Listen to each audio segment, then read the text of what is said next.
Hallelujah හැමදෙනාටම ප්‍රීතිමත් උදෑසනක්. ඉතින් අද දවසෙත් මම කැමති ඔයාලත් එක්ක දෙවියන් වහන්සේගේ වචනයෙන් කොටසක් බෙදා ගන්න. අද දවසේ මම බෙදා ගන්න කැමති සුද්ධ මාර්ක 8 වෙනි පරිච්ඡේදයේ 33 වෙනි පදය. එතන කියනවා "නමුත් උන්වහන්සේ හැරි තමන් ගෝලයන් දැක පේතරුස්ට සැර කරමින් සාතන් මා පස්සට යව. මක්නිසාද නුඹ මනුෂ්‍යයන්ගේ කාරණා මිස දෙවියන් වහන්සේ කාරණා කල්පනාවට ගන්නේ නැතයි කීසේක." ඉතින් යේසුස් වහන්සේ එදා පේතරුස් දිහා බලලා ඔහු දෙස හැරිලා බලලා කිව්වා නුඹ හොයන්නේ තවත් දෙවියන් වහන්සේ කාරණා නෙමෙයි මනුෂ්‍යයන්ගේ කාරණා. ඒක යේසුස් වහන්සේ දැක්කා පේතරුස්ගේ ක්‍රියාවලිය. එහෙම නැත්නම් ඔහුගේ සිතුවිලි පවා උන්වහන්සේ දැක්කා. ඒකල තමයි මෙතන තරවටු කිරීමක් කරන්නේ. යේසුස් වහන්සේ දැනගත්තා සාතන් මට පීඩා කරන්නේ එහෙම නැත්නම් සාතන් මට ඉස්සරහට යන්න බැරි වෙන කාරණාව ගෙන්නේ කා තුලින්ද? පේතරුස් තුලින්ම කියලා. ඉතින් අද දවසේ අපේ ජීවිතේත් සමහර තැන්වල අපිට ඉස්සරහට යන්න බැරි තැන් තියනවා වෙන්න පුළුවන්. ඒ දෙවියන් වහන්සේට ඉස්සරහට යන්න බැරි තැන්වලදී අපි සමහර වෙලාවට හිතනවා මේක දෙවියන් වහන්සේ කැමැත්ත උන්වහන්සේ සැලැස්ම එහෙම නැත්නම් මේක යක්ෂයාගේ වැඩක් කියලා. හලෙලූයා. හරි. ආයේ හිතන සිතුවිල්ල හරි.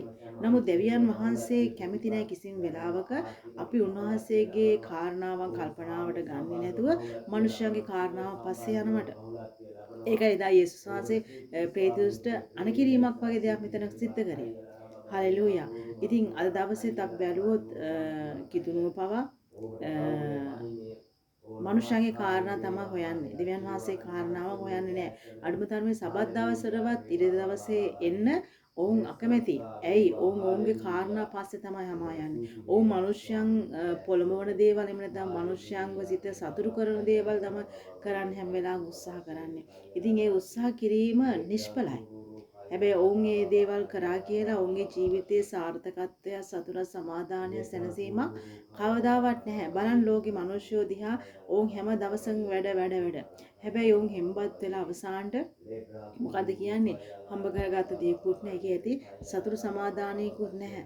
හලෙලූයා. නමුත් දෙවියන් වහන්සේගේ දරුවෝ විදිහට අපි උන්වහන්සේ කාරණාව හොයනවා නම් උන්වහන්සේගේ රාජ්‍යයේ වැඩ උදෙසා අපි කැප වෙලා ඒ දේවල් කරනවා නම් ඇත්තටම ස්වාමීන් වහන්සේ යහපත් අපේ ජීවිතේ අපට අවශ්‍ය දේවල් දෙන්න. හලෙලූයා. ඒකයි උන්වහන්සේ මෙතන කියන්නේ මනුෂ්‍යයන්ගේ කාරණා මිස දෙවියන් වහන්සේ කාරණා කල්පනාවට ගන්නේ නැතයි කීසෙක. අද දවසේ බලන්න බොහෝ අය දෙවියන් වහන්සේ කාරණාවන් කල්පනාවට ගන්නේ නැතුව මනුෂ්‍යයන්ගේ කාරණා පස්සේ ගමන් කරනවා. ඔබත් දෙවෙනි තැනක ඉන්න පුළුවන් මේ උදෑසන. ඉතින් මේ කතා කරන වචනේ ඔයා නිවැරදි වෙන්න අවශ්‍යයි. හලෙලූයා. ඔයා නිවැරදි වෙන්න අවශ්‍ය දෙවියන් වහන්සේ කාරණා තම මුල් දෙන ගන්න අවශ්‍ය වන්නේ. මනුෂ්‍යයන් කාරණා පස්පස යන්න එපා.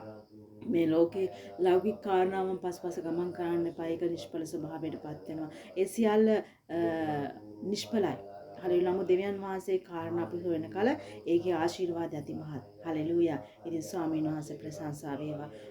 සර්වබලධාරී ජීවමාන දෙවියන් වහන්සේ අද දවසේත් මේ සුන්දර වචනේ නිසා ඔබගේ නාමයට ස්තුතියි කියනවා ස්වාමීන් වහන්සේ. පියාණන් මේ අවසාන කාල පරිච්ඡේදයක අපි නිරත වුණා ස්වාමීන් වහන්සේ. ඔබ වහන්සේ කාරණා පමණමයි අපි දකින්න සැලසෙන්නේ ස්වාමීන් වහන්සේ. ඔබ වහන්සේ කාරණා වලට පමණමයි අපේ සිතගත යොමු වෙන්නේ පියාණන් වහන්සේ. අපේ මේ දක්වා අපි අතින් නොදැනුවත් යම් වැරදි ඔබ වහන්සේගෙන් ඈත් වෙලා අපි කරාද ස්වාමීනි මේ උදෑසන අපිට කමා කරමින් මේ සතිතාවේ වචන නිසා අපේ ජීවිත නිවැරදි කරගන්න අපි නිසා ඔබ වහන්සේ උපකාර කරන්න නිසා ස්තුති. මේ උදෑසන ස්වාමීනි අපි හැමදෙනා ඔබගේ නිර්මල හස්තයට මුළුමනින් අප වෙනවා. නාසරී යේසුස් වහන්සේගේම උතුම් වූ බලවත් වූ නාමයෙන්. ආමේන්.